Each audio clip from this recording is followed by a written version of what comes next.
Hello, algebra students. Let's take a look at this example of writing algebraic expressions.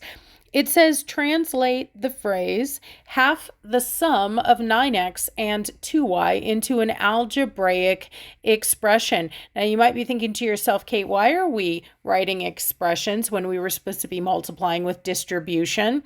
Well, this is an example of a verbal idea of multiplying by a group. So let's take a look. It says half the sum.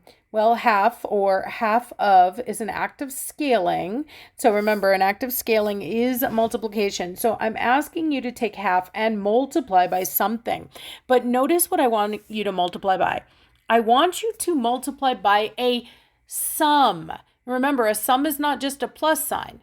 A sum is an entire addition expression. I'm asking you to multiply by an entire addition expression. And then they'll go on to tell me what I'm adding in that expression, the sum of 9x and 2y. So if I write that then as an expression, I'm going to see this 1/2 multiplying this entire grouping, this sum of 9x and 2y.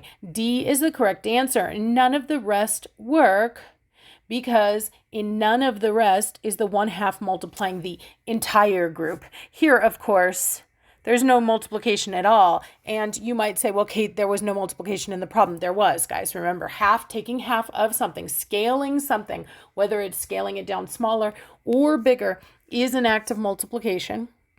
And then same thing here. I do have some multiplication, but not with the half.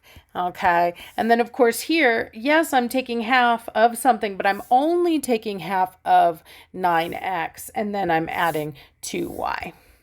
All right. Proud of you. That's a little tricky to think about, but it is important to start getting really fluent in the language of math.